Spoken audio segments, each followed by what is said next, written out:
Please give a round of applause to Sean Schemmel!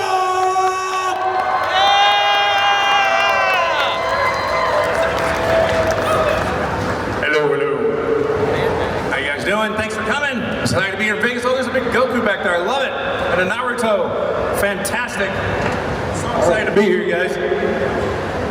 Thank you for coming to our panel, my panel with Jimmy. Yeah, thank you for being here. Let's do some stuff. Let's talk some stuff. A lot of exciting announcements happened from Toei last month or month before last. I cannot wait to get back in the booth, and I'm real excited about everything they announced, which we'll be talking about today, amongst other things. Jimmy? Yes.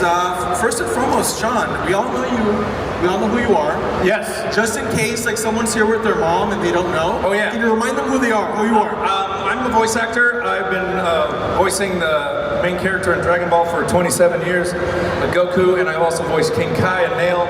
I've also worked on Yu-Gi-Oh!, Yu-Gi-Oh! GX, Yu-Gi-Oh! 5Ds, Ninja Turtles, Pokemon. I played a lot of voices on Pokemon, including Dracovish, who was the last Pokemon Ash used before he retired. And I also worked on LEGO Monkie Kid. So yeah, I'm just a voice actor. I've done some directing, I've done some writing, but basically I'm a voice actor and former classical musician. Yeah. I think once you're a classical musician, there's no former. You're always a classical. Well, yeah, I mean, I still play. Yeah. It's kind of a life commitment. Yeah. There you go. So I was actually looking up the difference between a nickel harpa and a violin, and what kind of violins Bach wrote for in the bathroom earlier. I was like, which kind of violin? I mean, I went to music school, but I forgot. I was like, what kind of? Because I'm really into like period accurate instruments playing the music that was written for them versus using a modern instrument. I'm kind of getting into that. Okay, just go way. This will turn into a really boring conversation real fast if I go down a musical instrument history lecture, which I'm not going to do. We'll change the graphic to say going musical with Sean Schemmel. So we've had conversations before about your audition process, but I don't think we've ever talked about what was your first day like recording for Dragon Ball? I barely remember it. I remember going to work and walking down the hallway and seeing a lot of art from Dragon Ball and anime from Dragon Ball, and still frames of Goku, and not realizing I was the main character on the show. And we're going to work and, just really focused on just doing it right and the process. It was my first job ever, so I did not know how to dub. I did not know how to match flat to picture. But I was all focused on just being as committed and as awesome as I could be to the character. I did not look at it like a dub role. I was not a typical actor. I looked at it like I was just embodying this character. This is what I'm doing, and that's how I'm going to do it. With as much help and resources I could get from Akira Toriyama's source material, because we did not have raw Japanese scripts. We had this kind of Americanized version, and so I was always digging for what the real story of Goku is, because I did not like the Americanization of anime. And then when Dragon Ball Z Kai came out, I asked my producers if I could have Japanese scripts in the booth so that I could continue to make Goku more like how Akira Toriyama would want him to be played, including I added Son Goku in the I Am the Hope of the Universe speech. I wanted that speech to be closer to the Japanese, because I don't think Goku is an egoic, narcissistic character, and that speech can come off that way. And when I first did it, I didn't like it. And so when we did Dragon Ball Z Kai, I was like, I want to have Japanese, I want to check and preserve and protect Goku's character. And there are several times where I would catch the writers writing for Goku incorrectly. And what I mean by that is Goku does not want to win for ego rights, for boasting. It's about being the strongest and bettering himself, and then usually he'll kick a bad guy's ass and go, now let's be friends and do it again. You know what I mean? He's going to want to do that. So I don't like it when the writing looks like it's Vegeta-like, and the only time I'll agree to do it is if it's in the Japanese script, because I need to protect the character and preserve that as much as I can within the legal rights that I have, which aren't many. I have to get approval on everything. Obviously, I don't own the show, but I am trying to take ownership of the character from the perspective of being an artist who's trying to play the character correctly, which has been my focus for 27 years, which is a decision I made over 27 years ago on purpose. So I don't think people always understand just how purposeful and committed and focused I was from the get-go, even though I didn't know what it was. And that focus comes from being a former classical musician. So that's how it ties in.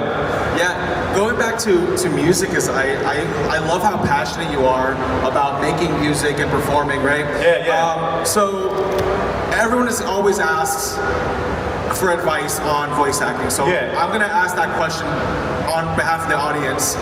If you had to recommend an instrument for someone to pick up that you think might help train them to be as good as you someday, what instruments would you? Anything you gotta blow hard on, like, no pun intended. Like flute would even work because there's no resistance, and then there's no resistance on tuba. A horn's 12.5 feet of pipe, but singing. Well, I'll tell you a story. When I first started directing anime in New York, when I was casting, we found that musical theater people, instrumentalists, singers, and musicians auditioned better than regular theater actors. Regular theater actors tended to struggle with fitting within the flaps and still emoting correctly, and timing and rhythm, which musical theater people do very well. Also, musical theater is a very heightened form of acting. It's not grounded necessarily, and so anime is, really lends itself to heightened emotions and heightened acting, depending on the anime, but in general, more versus American cartoons, at least historically. And so, anything where you're using your mind to use your breathing apparatus because when I play my horn, I'm going, when I do my voice, I'm doing the same thing with the air, but it's vibrating here instead of here. And so it's the same thing in terms of breath support. So when I'm screaming, I'm throwing huge amounts of air. It's not about how much muscle is here, it's about my diaphragmatic muscles will often feel more sore than my throat after a day of screaming. So you want to make the bellows in your lungs do the work for your vocal cords versus feeling it all right here. So I'm always tanking in as much air as possible and then throwing it out as hard as I can, which is why I pass out only during Super Saiyan 4, which I did originally on GT and then 1 to 3 times on Dragon Ball Daima, because the Super Saiyan 4 voice is lower, the aperture of my vocal cords is wider, and so I'm losing more air per second, and I'm not used to doing Super Saiyan 4 all the time, and I don't think about air once the tape's rolling and I've got the air, I'm just on fire and going, and then when I pass out, I don't care. But Super Saiyan, all the other Super Saiyan forms, that's not a problem. That's awesome. I'll give detailed answers. Sorry. I love it. So for anybody here who is interested in going into voice acting, doing something like doing musical instruments, singing, absolutely, Jimmy. Yeah. So we'll save the advice questions for another time. So that's your one from this panel. Oh, okay. I'll take another question. All right, you doing, bro. No, but we got time. Yeah, of course. So going back to your role, you're obviously Goku, but you also play Nail. You play King Kai. Yes, I play King Kai, yes. So when it was time for you to play these roles as well, did you have to re-audition for those roles, or did someone come up to you and say, hey, try out for this character too? I don't know how I got King Kai. I think what happened with that is I didn't read for that out of the gate. We were already in production, and I think the guy who originally got cast to play King Kai for our dub either didn't take the role or it didn't work out. Something happened, and I don't know who that was. And I don't even know if that's a real story. I just remember not being the first guy when we did with our cast, and very shortly after we started recording, they let me read for it, and then they asked me to do Nail, which I changed the voice on Nail for Dragon Ball Z Kai because after I heard Piccolo for so many years, I didn't like what I'd chosen for Nail, and I wanted him to sound like he was more related to Piccolo, so I did a deeper voice that was richer instead of this, which is what I'd done originally for Nail, because I wanted to make it more cohesive and I wanted to tweak it. And I wouldn't normally make a radical vocal choice change on a character like that. I mean, on a character, but when they're minor characters and they don't have thousands of lines they've inundated your brain with, you can make changes a little easier. And I think people like the change. And now he's inside Kami and Piccolo. They absorbed them all. all one and the same. What if there's a Pokemon show about Piccolo and he's got to absorb them all instead of catch them all? Someone make it happen. If Toei's listening, good idea. So for many people here, including myself, you are the definitive Goku. I don't know about that. Masuko Nozawa is. Yes. Maybe for English, perhaps. But Masuko Nozawa is extraordinary. Yep. I'm actually more impressed with her as a feminist sometimes than I am a voice actor. Well, I'll make a point to compliment her. So this is a Japanese woman in the 80s who was playing Kid Goku, and I asked her this on a panel. This is what's amazing about her to me. is I said, did you get to keep your role when you got older because of tradition? And she goes, no. They were going to replace her to be a different actor when Goku's an adult. And that's what we do in America, which is why Stephanie is Kid Goku and I'm adult Goku, because women tend to play kid voices because their voices don't change. And she goes, no, I called the producers. I think she might have said she called the character Yama, I don't know for sure. And I asked her to re-audition for my adult part. Now, that's a Japanese woman in the 80s. I'm talking about sexism and misogyny here. And that is a profound thing. It's some real cojones to call them up and go, I'd like to have this part. Like, that's not something you do in Japan at all, I think. I'm not Japanese, so I don't know for sure. But my guess is, understanding Japanese culture from the 80s and 90s, that might be problematic for a woman in America, right?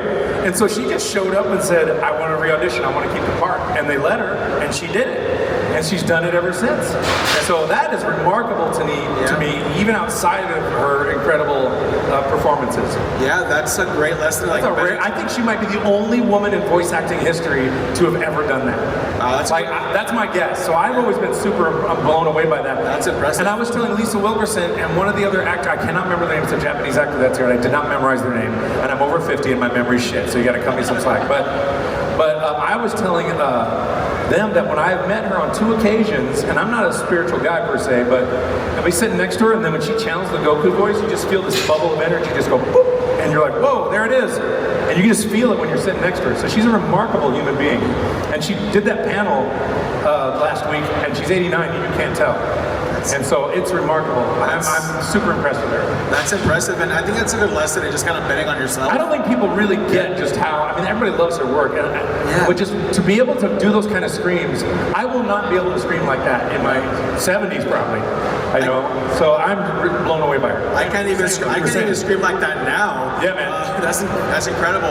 No, but what I was getting to is, I can't imagine anybody else playing that character, but if you could choose to play a different character in Dragon Ball, like maybe you've been watching, because you're clearly a fan. Oh yeah. And you're watching the show, and you're like, it would have been cool to voice that person. Oh, I'd love to play Vegeta because Chris gets all the good lines and I have to be a Boy Scout. And then people go, hey, say something Goku would say back to Vegeta that's snarky. I'm like, Goku doesn't do that. Yeah. Vegeta gets to say clown, and all that other shit he says, right? So that's why I love playing Goku Black, because I get all the juicy lines that are mean. And the other thing that's tricky about playing Goku is you guys gotta understand, Goku is a metaphorical embodiment to me of the beginner's mind and the child mind, and to always keep that innocence. I think it's because he got bonked on the head when he was a kid. So you're playing a character that doesn't emotionally evolve or change, but he only evolves as a fighter.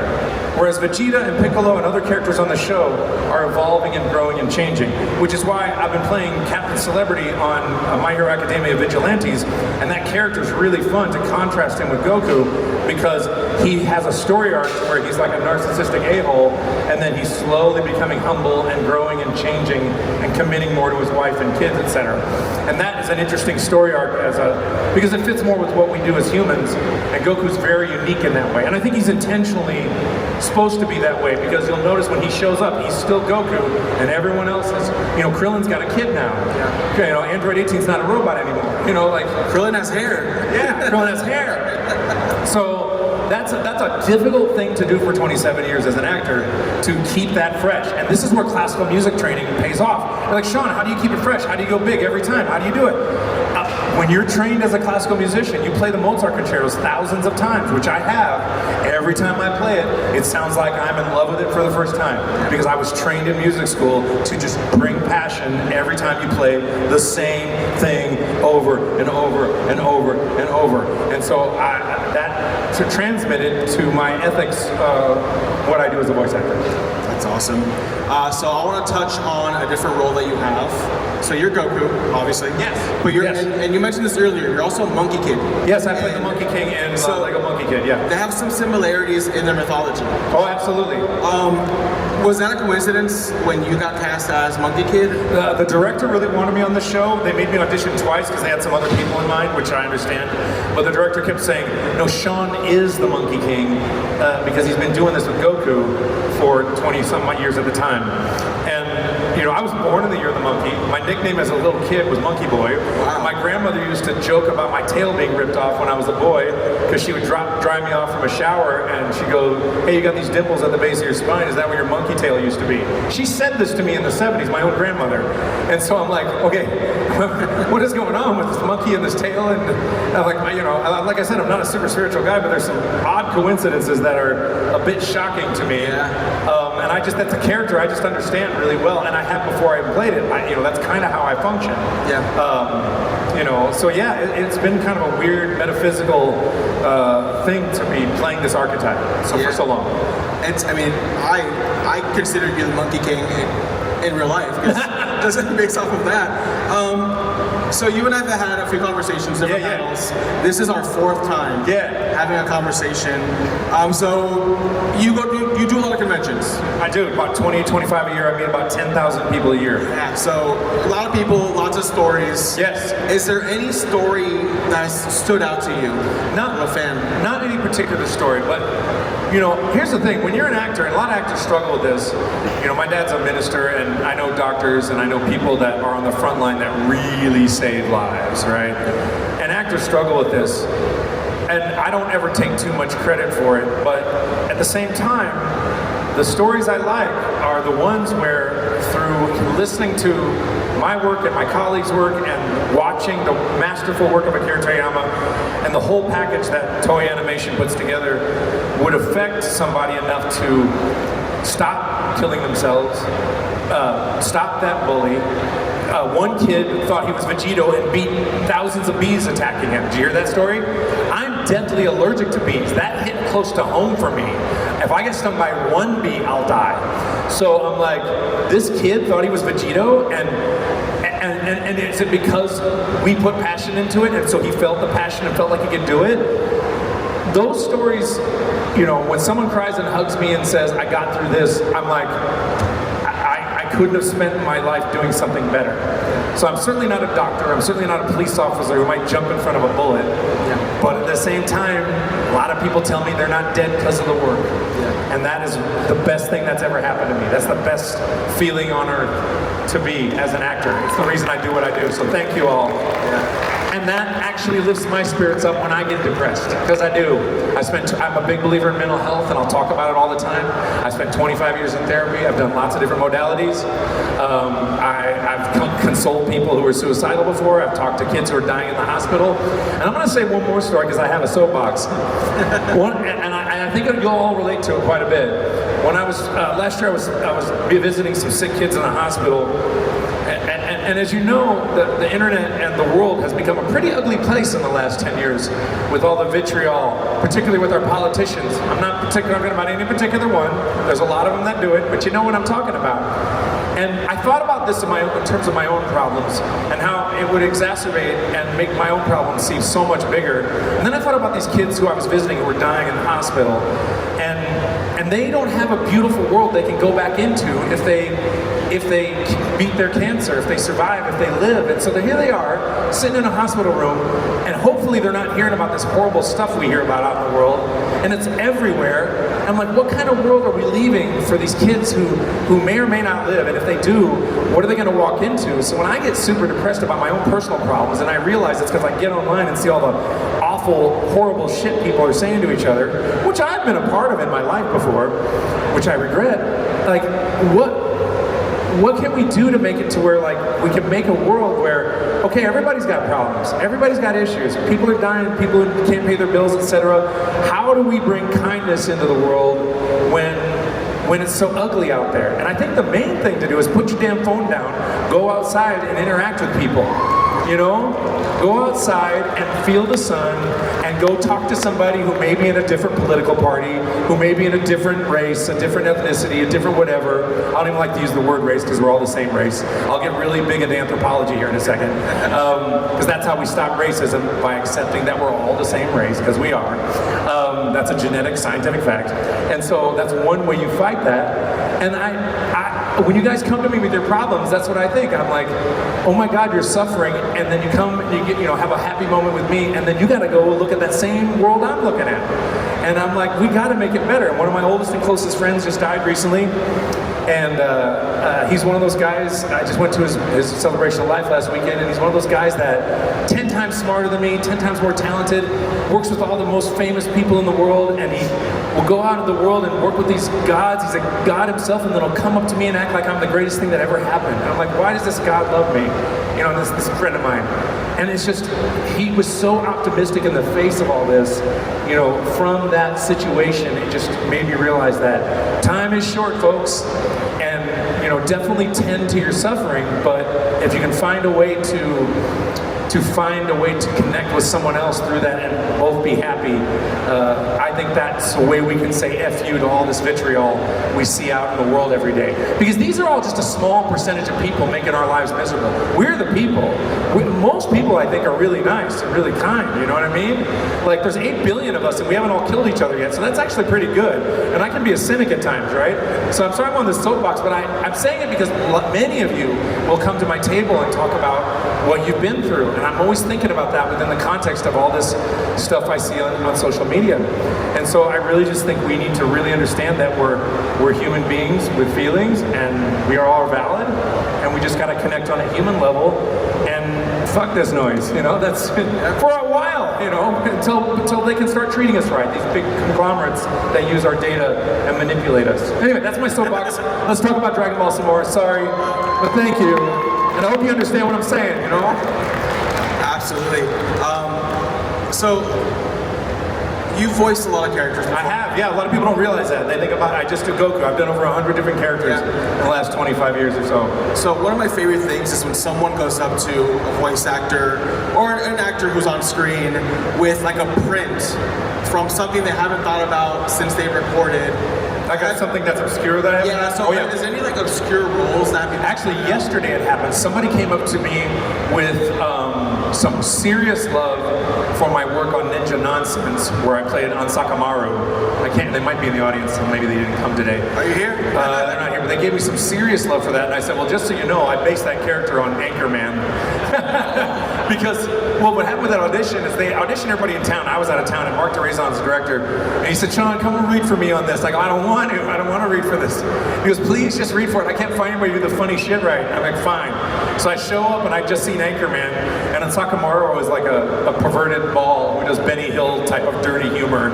So it's R-rated, a little bit X-rated, I guess, and it's really funny, but it's dirty. And so I just pulled out my Anchorman voice, you know, and then I did that, and he's like, and the people loved it who were hired, so I did that. But that really obscure voice, any work I did on Thumb Wrestling Federation or A Car's Life I was in, some really obscure stuff I've done, yeah.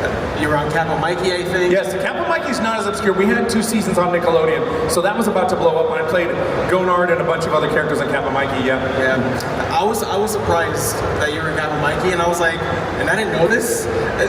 It's not. They actually drew Gonard like if you look at my bone structure, because I remember when I got the part, the creator of the show called me, said, send me a digital photo of your face. And I'm like, why does he want a picture of my face? And he was doing from the side too. And then I looked at Gonard's eyes and his jaw, and I'm like, oh wait, they just drew my face in there. That's the only time I think I've been drawn into a cartoon. Did they pay for your likeness? No, that was in my contract with the hourly, because it'll say in the contract we have the right to do your likeness as well. And if I sign it, you know, it's fine. And I was new in my career, so I didn't give a shit. But and these days, I'd push back and go, what do I get for that? You know. Yeah. So you've got a little philosophical on us a little bit. Sorry, I got so philosophical. Yes, I don't know how to speak English, guys. So if you can go back to talk to a 10-year-old version of yourself and give yourself a piece of advice, what would that be? Well, it'd be a list of women that I should not have dated or married, first of all. And I'm sure they could say the same thing about me. It's a two-way street, but it's always a tango. So, a 10-year-old Sean? My 10-year-old Sean would say, George Lucas is gonna ruin Star Wars for you, so enjoy it while you can right now. Because when I was 10 years old, Star Wars came out, and I saw it in the theater, and I thought it was the greatest thing I'd ever seen in my life. And just so you kids know, who were born after the year 2000, before Star Wars, there was a void of shit for no children. There was nothing. There was a void of nothingness and horrible. We had 2001: A Space Odyssey, which is not for kids. And here I am going, how did they shoot this in space? Whoa! and I go, when do I get a lightsaber? And for me, it was a spiritual thing. My dad's a Lutheran minister, and when Obi-Wan Kenobi was talking about the Force, I was like, that's how I experience life way more than what I hear about in church, and that led to me becoming a Buddhist later, because it's based on Eastern philosophy. And the other thing is, here's why it's really important, and if you're listening, George, I'm talking to you. Here's why it's important Han shot first. Han shot first. And here's the problem with Harrison Ford, who I love. But here's what is the problem with Harrison Ford. I'm going to tell you a story when I was a kid. So, the problem I had with Harrison Ford and the problem I had with Han shooting first, I don't have a problem with it. He did shoot first. It's very important that he shoots first because he's a scoundrel, and that makes his redemption more powerful when he shows up and helps Luke at the end, so his redemption story is powerful. And now you've watered it down by making him not shooting first. And that becomes a problem because here's the problem with Harrison Ford. As a little boy, I remember watching him going, and Princess Leia's going, you're a scoundrel, you're a piece of junk, yada, yada, yada. And I'm thinking, seems like an awesome guy to me. What's the problem? Because Harrison Ford is so good looking and so charming and so fun. I remember being a kid going, I don't understand why this guy's a scoundrel. I love this guy. Which is why it's important that he does awful shit, so that when he has his redemption at the end, it's more powerful. And the other thing I had about George Lucas is like, why did you get so egoic and arrogant that you thought you could fuck with my childhood? You know what I'm saying? Before I was a voice actor, I told myself, if I ever make a great movie, I will build it into the contract that I don't get to fuck with it later because I had kids and had a big heart, or whatever the reason is he did, because I'm going to screw everybody's childhood from what they had. They even replaced old man Anakin with the young Anakin as a ghost. I'm like, why are you doing that? He's old guy Anakin. Oh my God. Did you just decide my childhood didn't matter anymore? That's what it felt. Anybody else feel that way about Star Wars? Thank you. Which is why I haven't hard watched any of the Star Wars. It's all, oh my God, and Luke's ending? Here's my idea for Luke's ending. I didn't get to tell Mark Hamill this, although I have spoken to him before. My idea for Luke would for him to show up, and check this out. He's got 3 lightsabers. One he holds with his hand, the other 2 he controls with his mind. So he's fighting, another one. I'm like, there you go, he's mastered the Force. Not teleporting there, show up and fight. You're a badass, Luke. But Yoda's scene was great, and I want King Kai to have that scene. Remember when Yoda got to fight finally, and you saw him what a badass he was? Well, I just recorded fight reactions for the mobile game, the new one. It's called. I got it on here. I'm playing it. What is it? The new one. Anyway, I had to do King Kai fight reactions because apparently he's playable in fight, and I tried, every time I do fight reactions, I try to make him sound like with Goku Black, they needed to be like, bloodlusty, and Goku, their normal fight reactions. And with King Kai, I tried to make him all like, he's almost about to crack a joke, so it was like, I thought that'd be really hilarious. It's in that new Genshin Squadron. Okay. That's what I think I recorded it for. I'm not sure. But anyway, I went on a Star Wars tear about storytelling.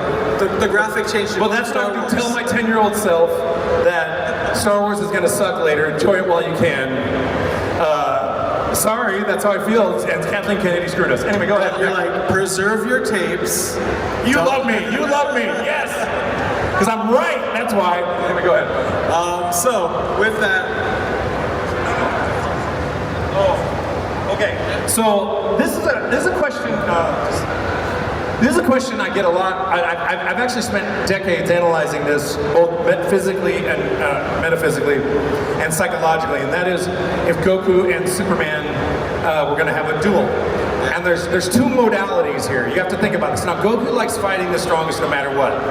And Goku and Superman is only vulnerable to magic and kryptonite, according to lore. Now, I did see a physicist try to explain that Goku's energy blast might be plasma energy, which is possible. But then there's 2 scenarios where Goku would fight Superman, in my opinion. One is where Goku thinks he's really strong, and in that scenario, he'd go, hey, Superman, you want to go up and charge yourself up on the sun, and I'll fight you at your strongest. And that'd be just a friendly duel, and Goku would try to beat Superman and power up and do all this stuff, and he would want him to fight Superman as strongest. The other scenario is maybe it's an evil version of Superman, he's been poisoned by kryptonite, or Superman is doing something to one of Goku's friends, and Goku has to actually beat him. And he's like, look, if you mess with my friends, I'll kill you, which is what Goku has done before. He will instant transmit to another planet far away without a yellow sun, and then come back and leave him there. And that's how he wins. He's like, doink! Oh, we're a billion light years away, no yellow sun, go F yourself. Dink! That's it. That's how he beats him. Yeah! You're hitting it first. So that's, I don't know. Now, in a hand-to-hand fight, the real question is, what is, Goku's also a god when he's in blue-haired god mode, red-haired god mode. So, do the god punches have an effect on Superman? There's some canon, physics we have to figure out between the Superman universe and the Dragon Ball Akira Toriyama universe. And that I've spent decades thinking about this because I've been asked this question many, many, many times. Oh, yeah. And I've thought about it. Yeah. That's my answer. Thank you. That's a great answer. So you heard it from Goku himself. Goku would win. There we go. I think Superman's here. Superman's here, yes. Ask him for his. So with that, we're gonna turn it over to audience questions. Let's do some questions, guys. So you should see right here, my friend Cal. He's gonna be the mayor. Say hi to Cal. He's gonna be mayor, maybe president. He's mayor in my heart. If you ask a question, you'll get this exclusive ribbon that says, "Hi, I'm Goku." Yeah, by the way. What am I doing? What am I doing? Oh, it's just, If they ask a question, I give these out? Cal will give it to them. Oh, okay, cool. Yeah, so it's a freebie. I should probably wear this at my table. Here, you can have this stack right here. Thank you. Yeah. So, Where'd you get these? convention. Yeah, we have this I'm tempted to add this to my table as a permanent fixture. I like this. Take them. Take Thank those. you. Yeah, absolutely. So great. ask a question, you get a ribbon. Just remember my ground rules from earlier. Keep it respectful, keep it fun, because we're here to have fun, all right, And guys? I want to let you guys know something that's been vexing to me lately. I don't mind that you're filming, that's fine. But I don't like this. Hey, I'm going to ask you a crazy question so I can get your reaction for my TikTok. I'm not doing that shit, all right? Somebody did it to me before. If you hold your phone up, I'm not answering the question. You can get the video from somebody else. We're going to have a conversation. But then I'm getting vexed by that because I'm not here for your TikTok clicks. All right. Hello, friend, what is your name? 6'7". I had to because you're clearly young. My name is Camilo, and how does it feel to be such a big part of anime? So, I'm honored. I mean, I feel like our cast and the Pokemon cast really broke the doors open for anime to go mainstream in the US. In the early 2000s, Pokemon started, then we started Dragon Ball. We used to make fun of the Pokemon cast when we first started because we were like, we're on Dragon Ball, and then I ended up being on Pokemon. I'm like, oh shit. And then I'm really good friends with Veronica Taylor and Sarah, and I'm like, oh my god, okay. And so I'm like, oh shit. And then I ended up being on Pokemon a lot. So I love Pokemon now, but at the beginning I was like, what is this? Dragon Ball's cooler. But I actually love being on Pokemon, so it's the best job in the world. Thank you. Thank you. Awesome. Have a good day. Thank you, you too. thank you. 6'7". He said have a good day. Haven't you? Let's do a good day. I think he was being a smart ass. Oh, no kidding. Hey, what's up? What's your name? What's your question? Majin shirt. Thanks. My name's Sergio. Nice to meet you, Sean. Sergio? Yeah. Cool name. Thank you. My question to you is, as we know, you've had a lot of problems regarding Super Saiyan 4. So, knowing it was coming while you were doing Daima, would you say that you were sort of mentally preparing for it, or did it still get you? No, I don't have a lot of problems with Super Saiyan 4. What it is Super Saiyan 4 is in my lower register, and I don't do it all the time. Now, I've been doing it more because we've been adding it to the video games, but I'm so used to calculating for the kind of pitch when I'm way up here. Yeah! That's a tiny hole in my mouth, by my throat, that a tiny amount of air, but when I'm down here, yeah! That hole is 3 or 4 times as big, and I'm taking in as much air as I can, is what I typically do, but I'm not used to doing it. So I'll be expelling too much air per second, and and I just gotta keep going. So, but what was the follow-up question to the establishment? What were you saying? Just that, knowing that it was coming when you were recording Daima, knowing that it was coming during Daima, knowing that it was coming for a Daima, would you say that you were mentally preparing for it, or did it still catch you off guard? Preparing for God mode? For Super Saiyan 4 during Daima. Oh, it did not catch me off guard. I was mentally preparing for it, but I didn't get video until the night before. Or no, until the Japanese came out. And then I watched it, and then I started watching it all in Japanese. And then the week before, I really started watching it to really make sure it was fresh. I wasn't unprepared for it, but you're never prepared when you got to do the scene in reality. So I wasn't practicing and seeing what I was going to do. I never practice at home when I'm watching. I wait till I'm in the moment. And there was, believe it or not, and I did this on Super Saiyan 3. On Super Saiyan 3, I purposefully digitally elongated the screams by screaming, and then I'll scream, go, yeah, then play it back, and at the end of it, I'll match the pitch and then continue, and then they'll stitch it together. I did a little bit of that on Daima, because there was a wide shot where you would still hear Goku, and I was like, wait, let's extend that. Because I'm always trying to make it, like if I'm watching it, is there anything I'm gonna find unbelievable? If there's a wide shot and Goku's just screaming, why am I not hearing it in the distance? If it's not Japanese, right? That would be an artistic choice they would make that I would not agree with. And so I'm like, I wanna hear it. If it's a wide shot, if he's still screaming on that little island, I'm talking about that island he was on, you know, at the end of Daima? Yeah. And so I have to add some extra stuff there. And I prepare in the moment, like I'll watch it, and then I'll do some stretches to my ribs, I'll jump up and down, do jumping jacks, I'll get my heart going. I'm like, okay, here we go, because I get like an MMA fighter. And then once I'm screaming, I'm not thinking about if I'm gonna pass out, and I'll just fall to the ground. I won't stop if I'm gonna pass out, or I think I'm gonna pass out. I wait till I pass out to stop, because you go big or you go home, and I never go home. So that's my philosophy for all the art I do. French horn, Goku, you go all the way, do it yourself. Go big or go home, or you can forget it. You know, never go home. Anyway, that's my answer. Thank you. Thank you, Sean. You're welcome. Good question. Hello, friend. What is your name? What is your question? TK, Hi, TK. What was your question? what is your opinion on the direction Funimation and Crunchyroll have been going production-wise? I would be hesitant to comment because I don't watch a lot of what they do because all my friends are in it. When I watch anime, I tend to watch it in Japanese and then I go back and watch it in English. I also don't consume a lot of anime these days because I've made it so much. I tend to watch British crime shows in my free time, and especially Scottish ones, because it's always shocking to me that in a town of 300 people there's a murder every week, and they say murder, and he did murder, and you know, so I'm watching that.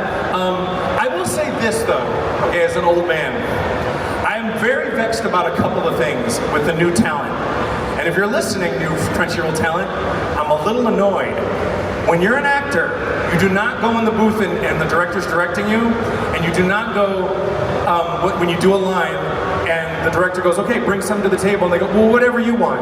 That's not how direction works. That is not how it works. You're an actor. You bring your talent to the table, you bring your performance to the table, and you make them direct you.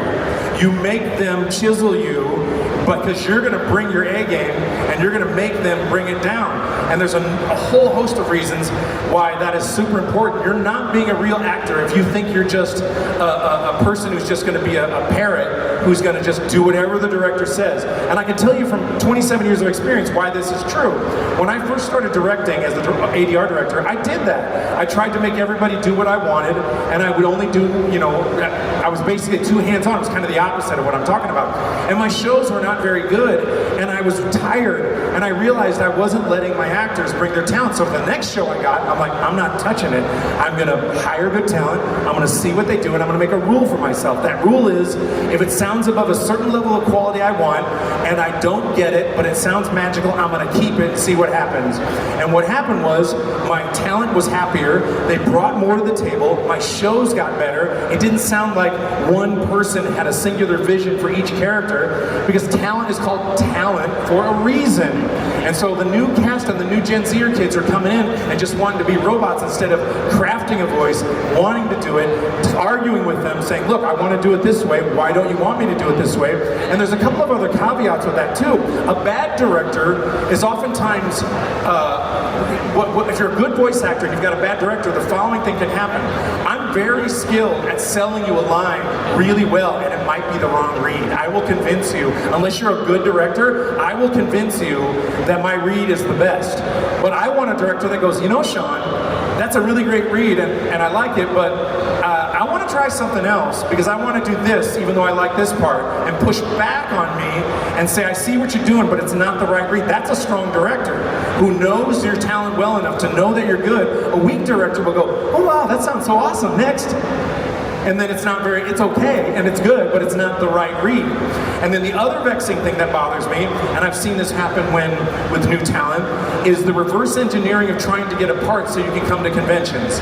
If you're a real artist and a real actor, you respect the audition process, you show up, you audition, and you do what you say, and then they send it off and they pick you or they don't. You don't get online and go, hey, if you want me to be the next voice of Morrow, you should write Toei and tell them that you want me to be that. That is so disrespectful to not only the people that cast, it's tacky, it's not classy, and it's disrespectful to acting and the whole process of the work we're trying to do.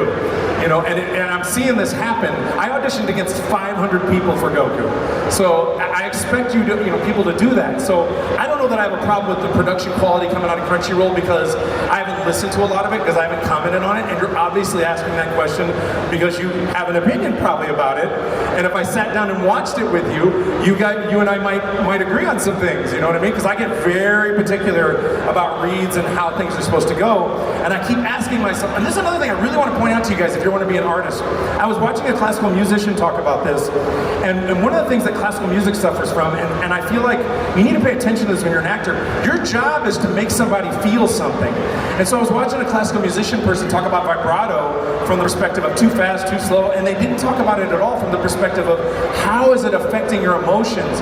And so when I'm watching an anime, I'm thinking, does this person's read making me feel something? Am I feeling things, or am I just hearing a lot of great line reads, but not a lot of great performances? And I'm hearing a lot of great line reads, but not a lot of great performances all the time.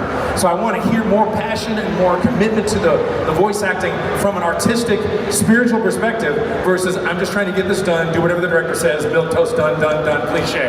And I hope a lot of what I'm saying is resonating with you because I went down some avenues that I thought you might relate to because of the question you asked. I hope that was helpful. Was it? Very much so, yes. Was it good? Yeah, perfect. Okay, great. Okay, because I didn't want to get on too much of a soapbox, but I think I know what you're talking about. And I've been a little vexed myself. But I can't judge it because I haven't listened to all of it. I haven't listened to very much of it, actually. Because I'm watching British and Scottish crime shows. Thank you very much. Thank you so much Great for your question. question. And I'm glad you're noticing. Fans like you matter when you notice the quality. That's important. We got time for a little more. I'm sorry I give such long answers. And by the way, any of you wanted to ask me a question, and if it's like a special question or a long question, come to my table. You can ask me there. What's that? What difference does it make? If you have the press pass. Oh, is this we're doing an impromptu press interview right now? Actually, yeah. Is that what we're doing? I'm going to ask a question, he's going to ask a question. That's fine, that's fine. But you're the only one that can answer this. As Goku as a dad, okay, hear me? Yeah. Okay.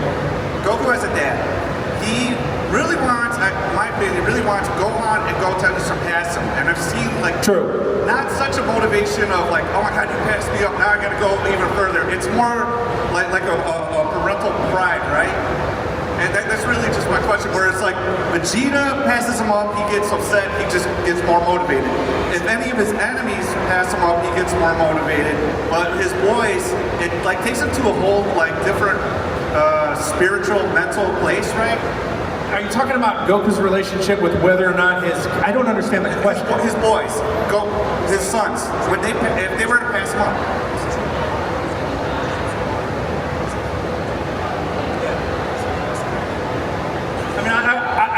I think there's probably parental pride in there. You know, Goku's not very direct about compliments all the time.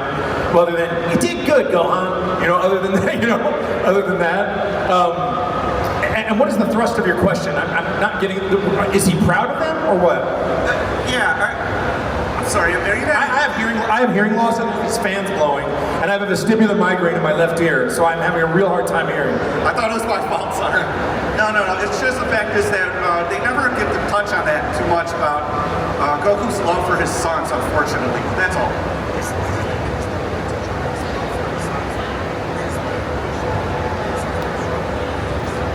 Yeah, and I think I don't know if that's coming from any of Akira Toriyama's personal history or past, but I do believe that Akira Toriyama came out and said Goku wasn't the best father. You know, he said that a few years ago.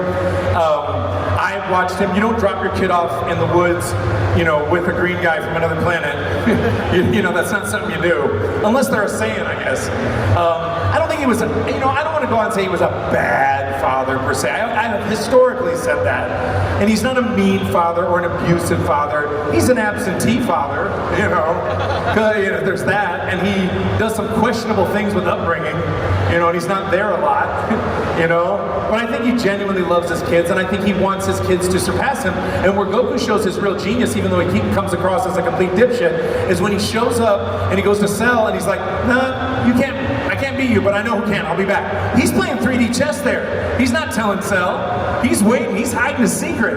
That's brilliant. That's a brilliant strategist. And that shows that Goku is egoless when it comes to fighting. That's why I don't like him fighting the strongest to be the best. He knew he couldn't beat Cell, or he did and wanted to give, or maybe he thought he could beat Cell and wanted to give his son a chance and wasn't telling anybody. I don't know. But he didn't have so much of an ego to where he was going to go, I got to fight Cell no matter what. He said, went and sussed out Cell, said he couldn't beat him, went and got Gohan, and then used his secret plan to beat Cell.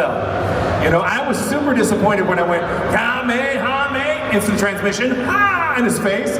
And I thought for sure, I go, yes, I got him. And then he comes back and I was like, damn it. I was so mad in the booth that day. I was like, I got him.